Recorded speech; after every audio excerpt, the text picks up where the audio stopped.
All right, today we're going to dig into the crisis at the chemical giant Dow Inc. Now, from an investor's point of view, this is a really fascinating story. It's about a titan of industry that was brought to its knees by the very thing that made it so big. So let's unpack how a company of this scale could fall so far so fast. So that's really the big question here, isn't it? We're talking about a massive fall from grace, one that caught a lot of investors completely off guard. Figuring out how this happened is pretty much the only way we can decide if Dow is a broken company or maybe, just maybe, a historic buying opportunity. Okay, first things first, let's set the stage. Dow isn't just some big company. We're talking about a global materials science leader. I mean, its products are woven into the very fabric of the world economy. To really get what's going on with Dow, you have to look at this chart. Over half, 51% of its business is in packaging and specialty plastics. Think polyethylene, the stuff that makes everything. Now, these are the literal building blocks of our modern world, but this heavy reliance on plastics, well, that's also the company's Achilles heel, making it incredibly sensitive to the ups and downs of the economy. And that brings us to this absolutely crucial concept, cyclicality.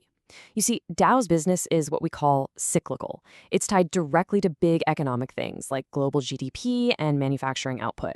So when the economy is booming, Dow is flying high.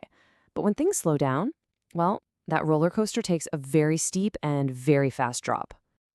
And wow, just look at this. You can see that drop in black and white. The company's core profitability, its operating EBIT, just fell off a cliff. It went from a peak of nearly $6.6 billion in 2022 and plunged more than 60% to just $2.6 billion only 2 years later.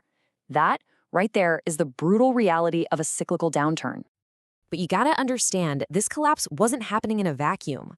This wasn't just a Dow problem. The entire global chemical industry basically sailed right into a perfect storm.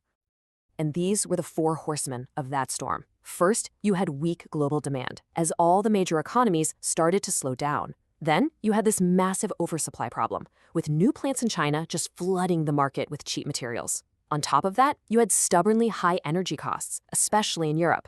And the final punch? Customers everywhere started a massive destocking cycle. In other words, they just stopped buying new stuff and decided to use up whatever they already had in their warehouses. It was a killer blow. And this is what really made this downturn so terrifying. Dow's own management came out and admitted they had no clear line of sight to a recovery. That's not the kind of thing you say if you think this is just a quick dip. That's a warning shot that this is a deep, structural, lower for longer kind of crisis. So what did that perfect storm actually do to the company's financials?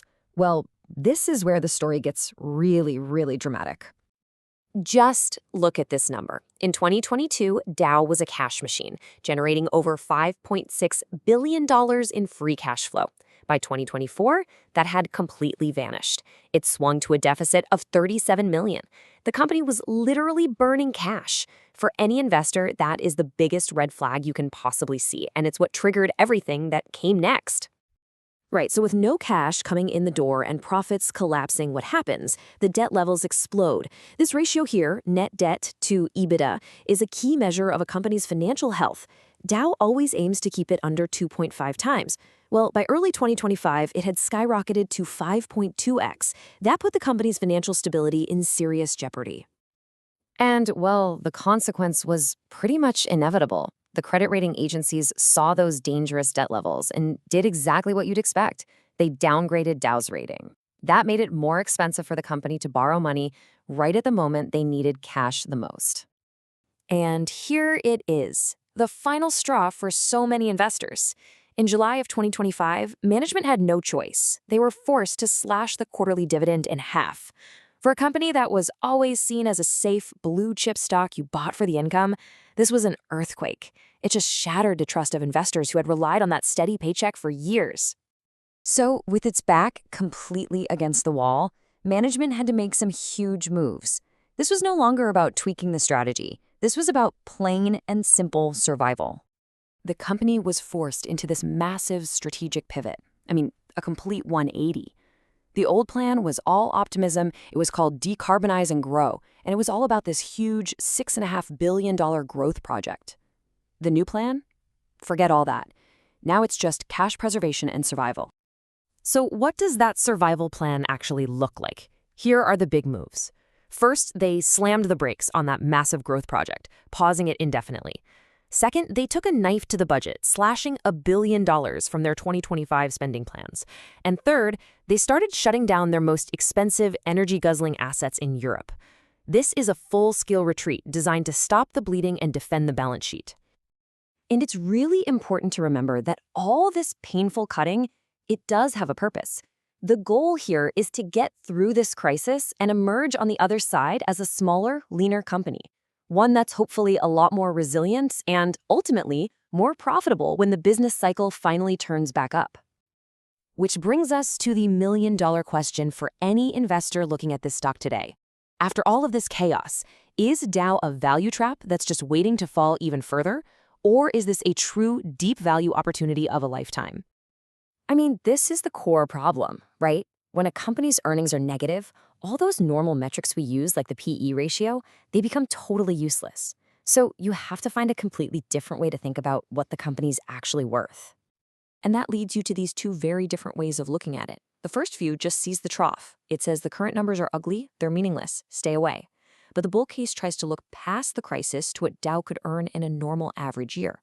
And based on management's own future targets, the company's valuation would be just 3.7 times its mid-cycle earnings. For a major industrial company, that is an incredibly low number. But of course, that bull case is no slam dunk. Not even close. There are some huge flashing red lights here. Can management actually pull off this incredibly complex global restructuring? What about the billions of dollars in potential lawsuits from so-called forever chemicals? And the biggest risk of all, what if this isn't a normal downturn? What if the global economy just stays weak for years and years? So at the end of the day, Dow is in the middle of this radical, painful reinvention just to survive one of the worst downturns in its entire history. And the entire investment case really boils down to this one question. When this storm finally passes, will the smaller company that's left standing actually be a stronger one?